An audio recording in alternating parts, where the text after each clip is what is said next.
যেগুলো ধুয়েছো? হ্যাঁ ধুয়েছি। ধুয়ে এখন এইগুলোকে আমি এইসব কন্টেনারে সব ভরে রাখবো, ভরে ফ্রিজের মধ্যে রেখে দেবো। একদিনে তো সব খাওয়া যাবে না। প্রথমে আমি এই ক্যাপসিকামগুলো রাখছি,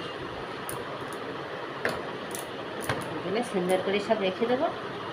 তারপরে ঝিঙেটা তো এতে আসবে না, ভেন্ডিগুলো সব নেব, বেগুন,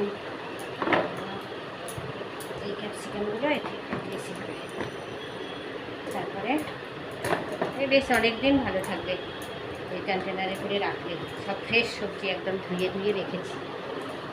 টমেটো কাঁচা লঙ্কা এটাতে এসে যাবে।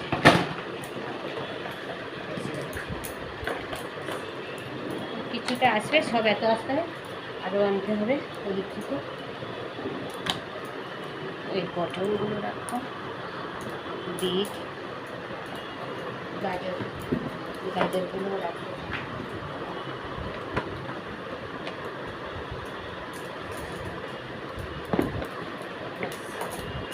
করলাগুলো অন্য জায়গায় রাখবো। আজকে তো করলাগুলো রান্না হবে। আজকে কি রান্না করি এখন সেগুলো দেখবো পরে। ওদিকে চিকেন ধুয়ে রেখে এসেছি, চিকেন মাছ। আজকে সানডে স্পেশাল মার্কেটিং হয়েছে, আরও হবে সন্ধ্যা পর্যন্ত। এবার রুটিগুলো এগুলোতে আর এখন আর আসছে না, এগুলো আমি পরে রাখবো। এই ধনে পাতাটা শুধু রাখবো। ভীষণ সুন্দর গন্ধ।